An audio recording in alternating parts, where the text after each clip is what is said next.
Hello, beautiful souls, and welcome back to my channel.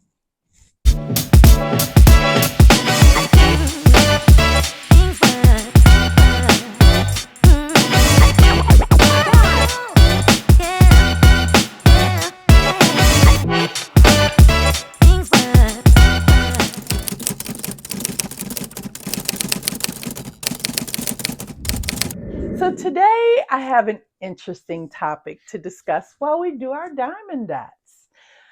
I was getting some feedback and I found, I don't even need no feedback. Forget all that. First of all, y'all have been watching me for a few shows. It's only been a few because I'm still brand new. I'm still learning and I'm still working at this, right? So, one of the things that I know about myself is that, okay, let's back up. Years ago, the pastor at my church, he did a sermon called Women Are Like Spaghetti, Men Are Like Waffles. Or Men Are Like Waffles, Women Are Like Spaghetti. One way or the other.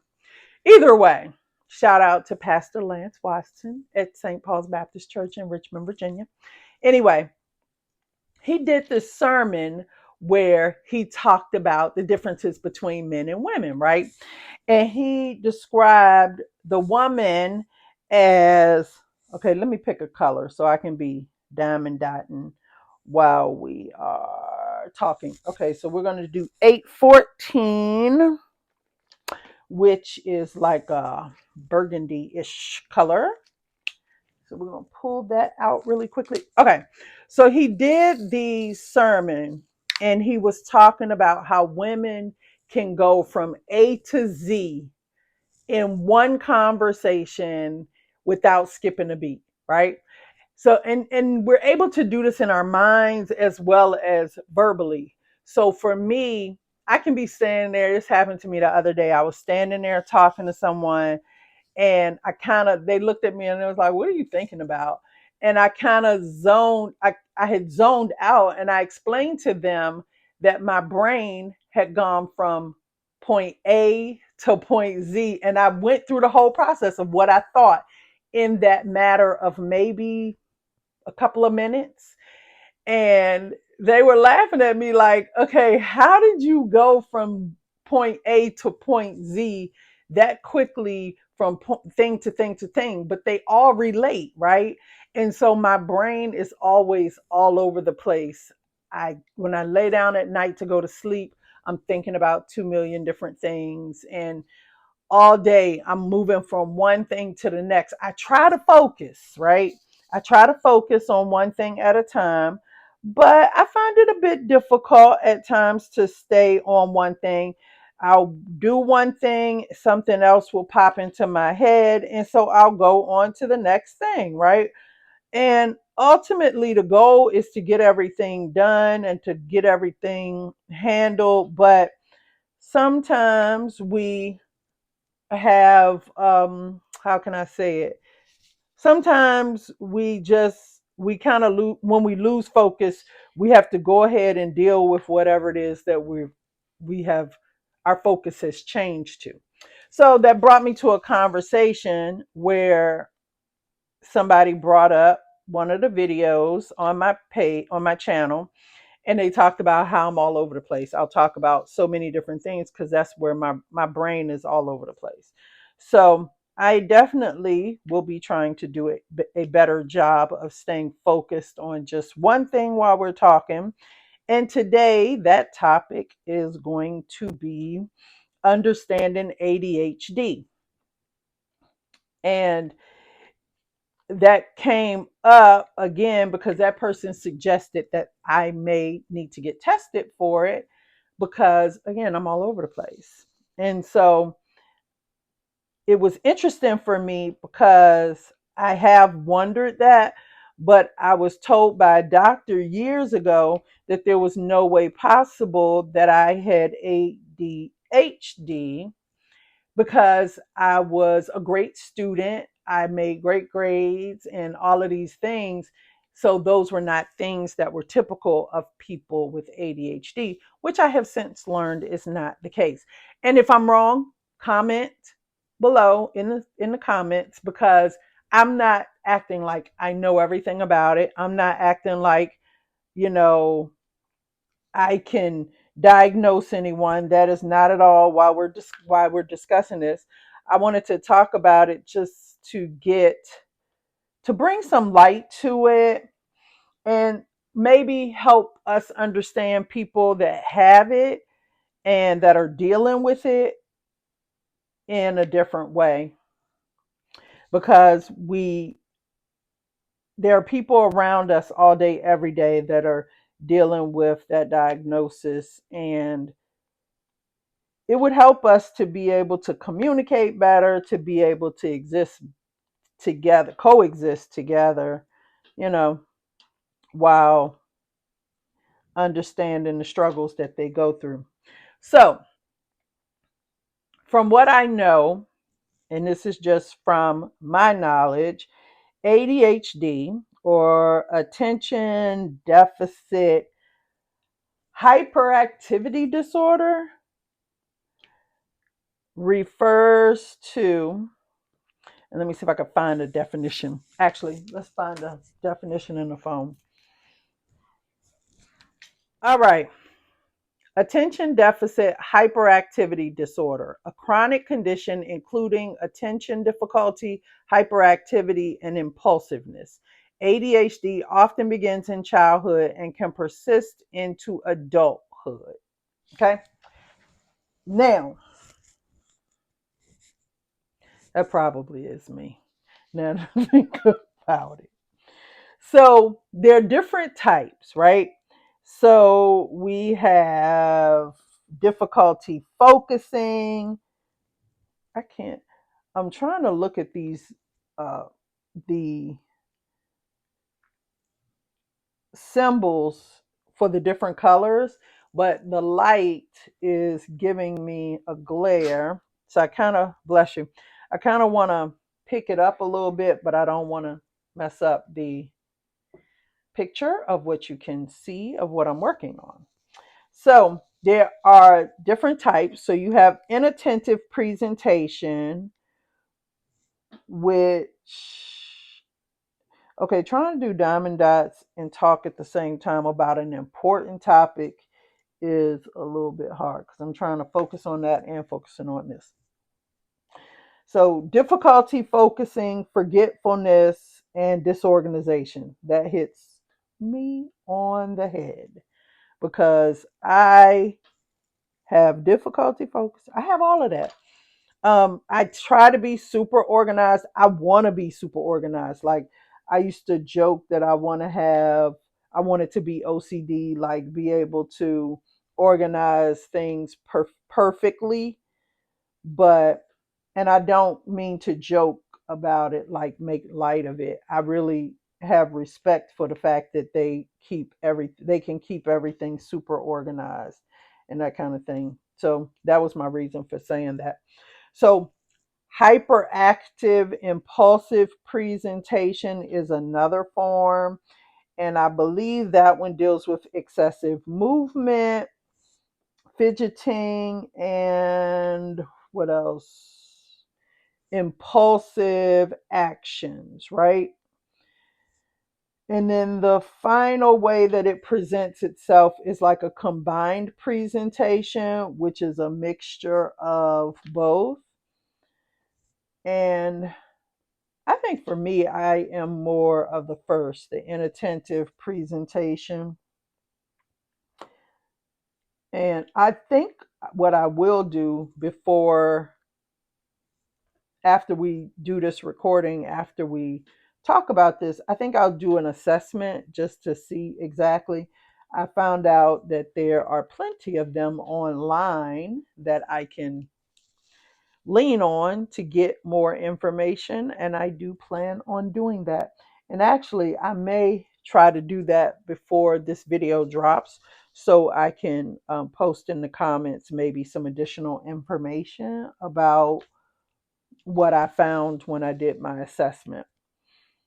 But anyway, So some common symptoms that people often see: the inattention. So examples would be like missing details, um, let's see, trouble organizing tasks or getting work done, being distracted easily. That's definitely me.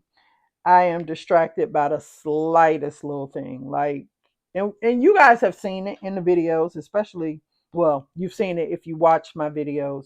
You know, I'll jump from one topic to another. I definitely try to come back to the original topic, but sometimes I might uh, actually, I recall in one video even saying that, like, what was I talking about? And then had to come back to it because I couldn't remember at that moment. So that's definitely me. Then you have hyperactivity, and examples of that could be like you know how when you're in class and you have trouble staying still, sitting in your seat, or you just can't stop moving and fidgeting. So that would be an example. And then impulsivity, I think, was one. And examples of that would include like interrupting others. I do that. I do that. And I apologize if I've done that to you before. I probably couldn't do that over a video, but in real life, if I've done that to you before, I apologize. Now, making hasty decisions would be an example of impulsivity as well. So, there, I'm sure that a lot of you watching this can relate to some of those items, maybe not all of them, but can relate to a few of them, and feeling them and going through them. I um I don't feel like, for me, I don't feel like I had a lot of these symptoms growing up, and maybe that's a discussion I need to have with my mother. Well, my grandmother's no longer with me, so my mother, maybe my aunts or my godmother, maybe they can give me some insight on that, because I don't recall really feeling a lot, going through a lot of these symptoms when I was a kid, especially not in my high school and college years, because obviously I remember them a lot clearer than I do when I was in elementary school. But I do feel these things now. Like, I know they've been a problem for years. So I don't, based on the definition, it says, you get it as a kid, and you could keep it as an adult. So I'm wondering if it's possible that you could get it as an adult or it manifests as an adult. That's something I would definitely have to look into. So let's see the impact of ADHD on daily life. For and I keep saying for me, like I've been diagnosed, but as I said, I do really feel like I have it, because I can relate to some of the common symptoms for myself. And the definition of it, I hit it on the T. So I'm referring to myself when I'm talking about it, but I know it affects my everyday life in that it's difficult. Like I said before, it's difficult for me to remember things, especially when I'm just period. Like, I've gotten, and some of it could be age as well, but I've gotten to the point now where like I can walk up the stairs and forget what I came upstairs for, and I got to try to remember through my head, or I can be in the middle of working on a task and pick up my phone to deal with something related to that specific task. And I'll see something on the phone that'll redirect my attention, and I'll forget what the task was I was originally working on. So if I'm not at my desk or somewhere where I have things written down and I can look back at it and say, oh, yeah, that's what I was working on, I could be sitting there for minutes trying to figure out what it was I was doing before I picked up my phone, which is one of the reasons why I try to keep which is one of the reasons why I try to keep my phone on do not disturb when I'm at my desk, because I would never get anything done if I let the disruption of my phone beeping or dinging or whatever, if I let that interrupt me, I would never get any work done. So being forgetful is definitely a everyday item that I have to deal with, constantly trying to make notes about everything just so that that is not an issue. Also, one of the everyday items that you have to deal with is like with the mental part of it, dealing with anxiety, depression, low self esteem. Those are items that people struggle with. Like, I struggle. There are times when I go through, and I would think that it's, and maybe it's just me, but there are times when I go through little bouts of depression, when I'm just like not happy with whatever is going on in that moment. And it could be a day, it could be a week. And that's why it's important to have your village, the people around you that keep you focused, that keep you grounded. My niece is always saying to me, she's always telling me to lock in, like focus, like I'm getting it. And so I'm trying to lock in, but yeah, it's a task. And, but when you're dealing with depression or anxiety. Anxiety is not one that I think I have had to deal with a lot. And I don't know, I can't say why I don't or why people have it. Like, I just, that's not one I think I struggle with. And then, you know, as an adult, as a grown woman, after having kids and living my life, I have, there are self-esteem items that some of us struggle with. Like for me, I am not happy with my weight, and that's one of the things that I have been wanting to do something about, and I will do something about it for a while and then I'll stop. I won't stay consistent, and that is part of my struggle and something that I need to work on. And I actually decided that with this channel that I would start doing some challenges to work on some of the things that I need to fix with myself. And I don't know if you guys can relate to that, or having items about yourself that you don't like. And don't get it twisted. Don't get it twisted at all. I love me. There is no one on this earth that loves me more than me. But there are things about me that I know I need to work on, that I need to fix.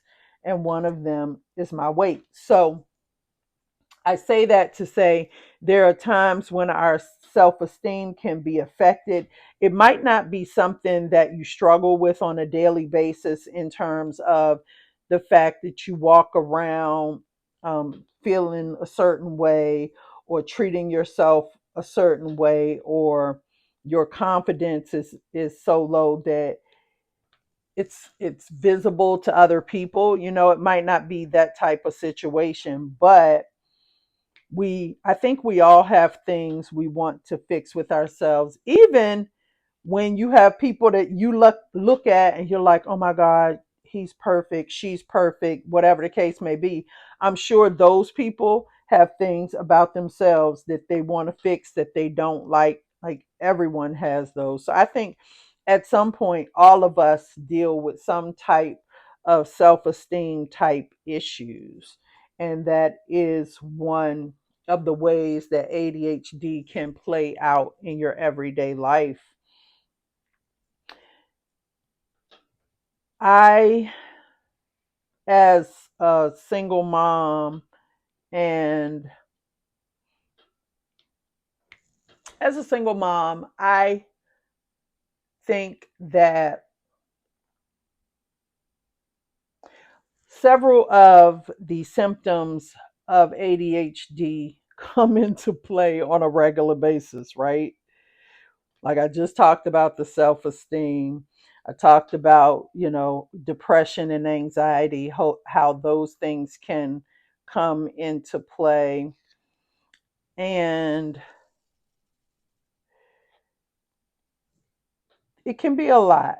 It can be a lot. And it's important that we recognize that sometimes we need help dealing with some of the things that we're dealing with, and that asking for help or checking into getting help does not mean that we're weak or that we are less than. It just means that we acknowledge that we could use some assistance.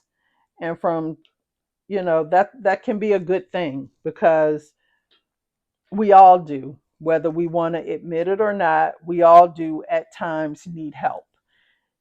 And it's good to be able to acknowledge that and seek the help that you need to manage these conditions, right? Whatever they are, whether it is the ADHD or it's something else, we want to be able to manage that, and be able to say to ourselves, it's okay to ask for help, because that's a hard thing for some people. That's a very hard thing for some people. I know I have relationships with people that can't even admit that they are wrong about things, or that their view of the way that things appear is not the only view. Like, we can have a difference in opinion and be okay, right? And I feel like when you have a person like that that's unwilling to acknowledge it, they might be the ones that need the most help, because they don't, they're stuck in this space of, what's the word I'm looking for? I can't even think of the word at the moment. They're stuck in a space where it's all about them and their thoughts and their views, and that is the only thing that matters. And that could be a problem a lot of times, especially in a relationship. Shoot, even in business, that's just a problem when you cannot acknowledge that, things can be seen a different way, or things could actually be a different way than how you see them. Yeah, that can be a problem. It's interesting. I think that's how I feel about, and I don't want to get into politics too much, but that's how I feel about, um, the guy. I don't even want to call him a gentleman, because I don't feel like he is, but the guy running for president, um, I feel like he's one of those people where he just makes up his own reality, and that's just how we're all supposed to see it, and that's sad. Anyway, so seeking professional help for ADHD, can happen in a few ways. Once you get the diagnosis and determine what the treatment is, there are medications that you can use to help with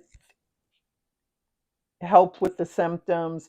There's also therapy, like you can receive therapy and kind of talk through what you're going through. I am, I think therapy works. I think therapy can be a great thing, but you have to find the right person, the right therapist for you. And that can be a struggle sometimes, just, you know, thinking about like different ways to go about that, because like dealing with insurance and costs and scheduling locality, whether you're doing it virtually or in person, there's so many different factors that affect that. And so it can be difficult to find that perfect person. I was watching a show, going off on another tangent. I was watching a show a few years ago. I think it was Run the World, and there was an episode where all of the girlfriends, it's about some girls growing up, living in New York, some young women living in New York, and they were all seeing the same therapist for some time. And the therapist, I think, was played by, was it Rosie O'Donnell? I can't remember. But anyway, they were all seeing the same therapist, but did not know they were seeing the same therapist. And it was hilarious the way that she dealt with them and how they dealt with their issues. And to me, like, that is what it looks like to see a therapist, work with a therapist, and get the help that you need. There are some therapists that when you talk to them, it's like you sitting and talking to a girlfriend or talking to someone that you trust, that you get advice from, and that's about it. There's some therapists where they involve activities. Well, before next week's appointment, I want you to sit down and do this homework and that kind of thing. So I feel that when you are seeing a therapist, there should be of some level of satisfaction that you get from these meetings, and you feel like you're learning something about yourself and you're figuring things out and you're fixing those things, right? And there are sometimes, because I've talked to therapists where I was just like, okay, what is going on here? Like, I don't even feel like we're really addressing anything. I felt that way before, and that was a problem for me because it's like, why am I doing this? And do I want to keep doing this? Because I don't feel like I'm getting anything out of it. In those moments, get a new therapist. Start looking. All right, so I put in a new color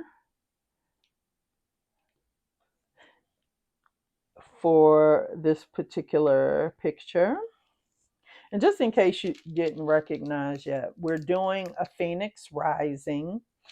This one I am doing for my sister. That is her thing. She is a Phoenix Rising. And I wanted to create this for her, or make this for her. So that's what this one is for. All right. So in terms of managing strategies for managing ADHD, so we just talked about professional help, getting therapy, seeing a professional and getting diagnosed, um, taking medications is an option.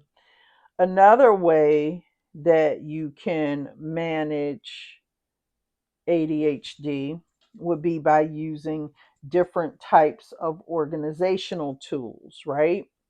So the light is okay. So, for example, dealing with the organizational part and remembering things, you could use planners and calendars to kind of record everything, like put everything down so that you can remember dates and times and tasks and things like that. I use them on a daily. Otherwise, I would not be able to keep up with all of my appointments and tasks and things I need to get done. So I definitely use calendars as well as planners. I used to use the written ones. I do like physical paper, right? I like printing things out. I like touching paper, but there are some things I do use on a computer. And the reason being is because if you put something on your calendar on paper, right, you can have everything in there and be super organized. But if you don't pick that paper up, that calendar or that planner up, and go to those pages and see those notes to remind you, you can forget things, you can overlook things. But with the phone or the computer, when you put tasks and items in there, They will bing and ding to remind you at whatever intervals you request. For me, when I do my reminders for appointments, I do a reminder the day before, and I do a reminder like an hour or 10 minutes before, something to kind of, uh, actually an hour before and 10 minutes before. And I do that to keep me focused, because when I'm working, I get into a zone, right? And so if I'm not paying attention, I could look at the calendar or look at the clock and say, oh, I have an appointment in 45 minutes. And I'll get into working on what I'm working on. And next thing you know, I'm 5, 10 minutes late for the appointment because I got so zoned in. So I have to have something that dings and bings to remind me. If you have ever been in a Zoom with me, you know that my little reminders will, the little, dinging sound will go off while I'm in meetings, because it dings. Now, like I said, I do keep my phone on silent, but my computer, I normally do not unless it's absolutely necessary. So that's a good way to try to manage items and keep from forgetting or not following through on what you need to get done. The reminders and alerts are imperative for me because of that point. Like I have to have something that I can see or hear that will remind me to do things. To-do lists are important, and I do use those as well, and I do those in the computer. I have different apps or programs that I use for those. What do you guys, any of you guys that deal with these issues, what is it that you use? Comment in the chat what you use to manage your symptoms on a daily basis, because I know that can be a lot, trying to figure it out and seeing what works for you versus what you feel might not be quite as effective. Another way you can manage your ADHD on a regular basis is by having healthy routines.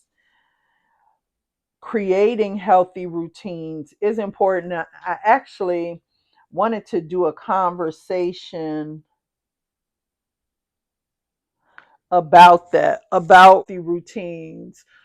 I wanted to do a conversation on that, and I think I might add that to my list of things to talk about with you guys, because it's important to build routines that are productive. I use the Miracle Morning by Hal Elrod. That's a big one for me, and it helps you create a great morning routine. And it's interesting because whenever you watch like millionaires or successful business people or people that are very productive in life, they'll talk about their routines, and a lot of the steps that are on his Miracle Morning are common items that productive, successful people use. And that's a great thing to be able to have that information. But you want to have routines for your health, and as well as work and spirituality, all that kind of stuff. So building a routine can be a task. It can, building a routine is important in regards to your daily habits, having a consistent structure to implement the things that you're working on. It's or the things that you're trying to stay on top of with ADHD, because that's a difference, working on it and trying to stay on top of it. But you want to build the healthy routines, you want to exercise, you want to work on nutrition. All these things are going to be valuable to you maintaining and dealing with that diagnosis, dealing with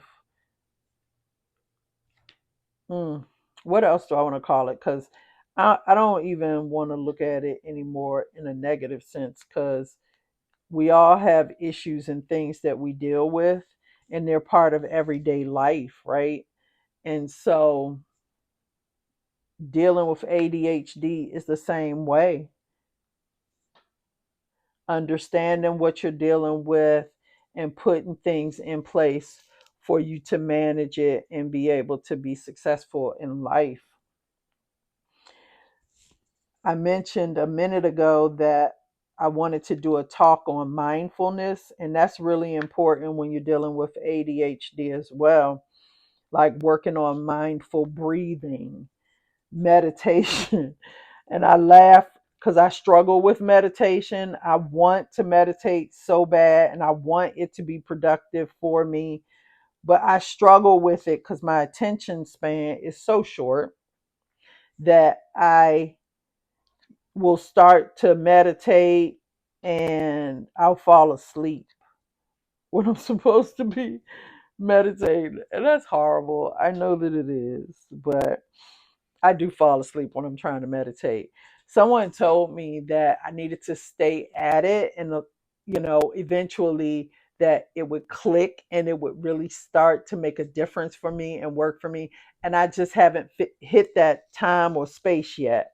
And if you have some tips on how I can do it or how I can make it work, please tell me. Because I know some people that have been through some things and we've discussed it. They were going through depression or loss of like a family member or whatever. And they say that meditation worked for them. Therapy worked, meditation worked. And the meditation part, I'm still struggling with. So, but I do try to do like relaxation techniques. So, muscle relaxation, guided imagery, something to manage anxiety or stress, because stress is important to deal with, and mindfulness helps with that a lot.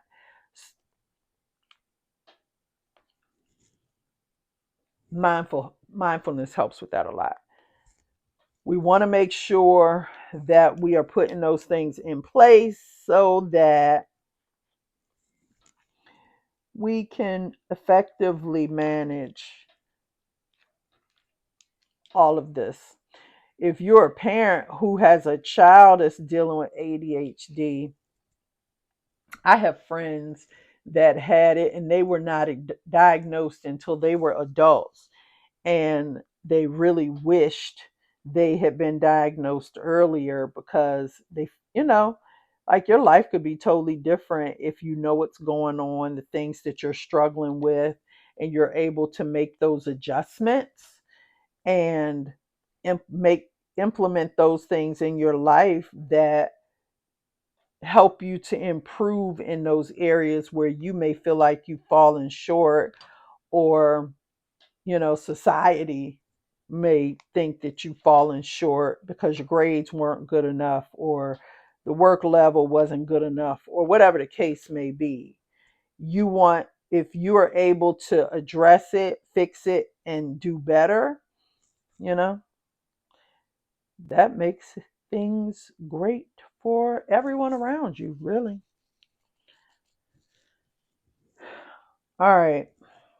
We are, I'm going to jump from, I think as a community, we could be a great resource for each other on dealing with this.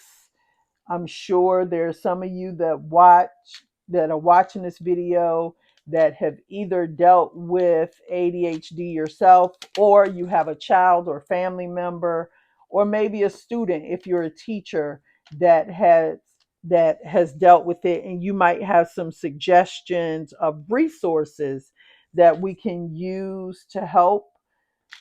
Please share that. Please let us know. We would love to be able to receive that those blessings from each other, just kind of sharing what we know has worked for someone else. Now, we know that everything is not going to work for everybody. However, you could try different things or implement different techniques or strategies that might be helpful that someone else has tried and has worked for them. So I would love it if in the chat, if you have dealt with it or if you know someone has dealt with it, if you could comment any resources again, or I'm actually looking for an assessment so that I can assess myself before I go see a doctor. So if you know of any good ones or ones that have been very effective for you, share it in the chat. And that way we all can work towards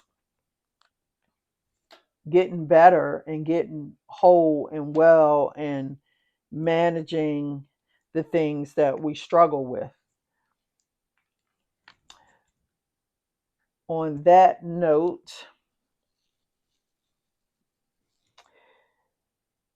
today I've talked about ADHD, how it impacts our everyday life, and strategies for managing it effectively. This is a conversation I feel like we should be continuing, that we should have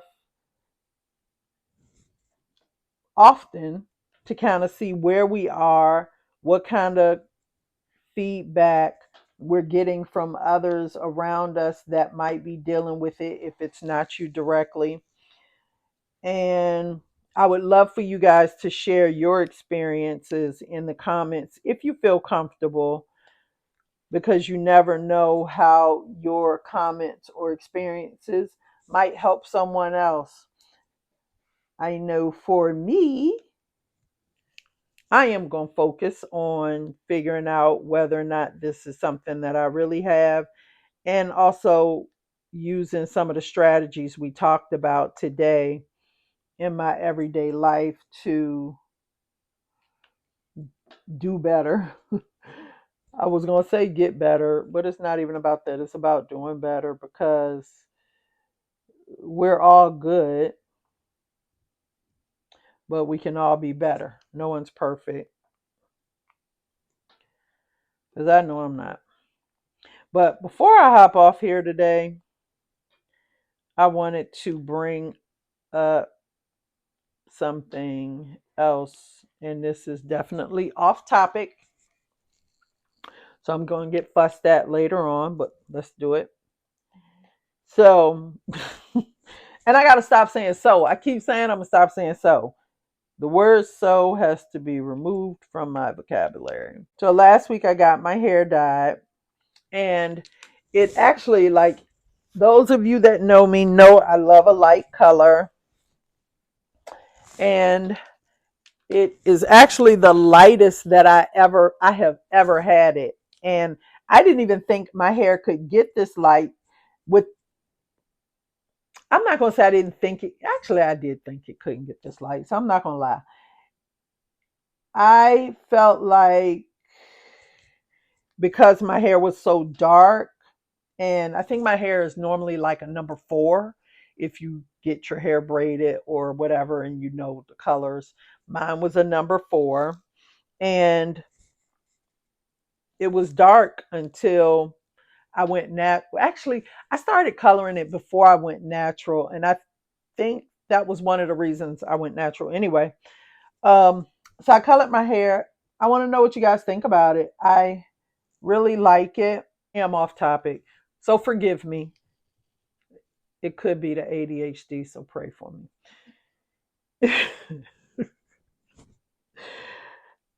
But I just want to talk about my hair color. Like, I don't understand what the problem is. So, anyway, back on topic. ADHD, share your stories, share any resources like books or videos or shows or whatever, any resources that you have used or that you know of that might benefit someone else, please feel free to share them in the chat. Don't forget to subscribe, like, and check like the video and check the notification bell. I'm getting there. This is on we're only a few weeks in, and we would love, love, love, love your ideas for anything that we should talk about on the channel. I did get some feedback that maybe I should bring some guests on, which I will consider doing in the near future. But I feel like we need to spend some time getting to know each other before I start bringing other people into the fold. I have considered inviting some of my Gen Zers. I hope I said that right. My niece and I have talked about that, like having some conversations with Gen Zers, just kind of because I have boys. I never gave birth to girls, but I have girls around me in multiple different relationships. And it's a lot different when you are the parent versus you are the auntie or the mentor, or a relationship that is separate from parent or mom. Because as we know, girls and moms but normally butt heads in those teenage years, especially when we start meeting boys. So that is one topic that we brought up to discuss. And maybe this should be a separate video or a separate clip because it is totally off topic. If you found this video helpful, please like, comment with your thoughts or questions or experiences or resources, and subscribe for more content.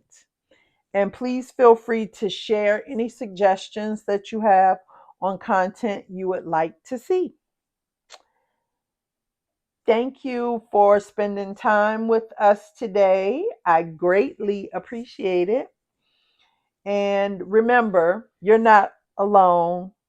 Together, we can navigate through the challenges of ADHD. Bye.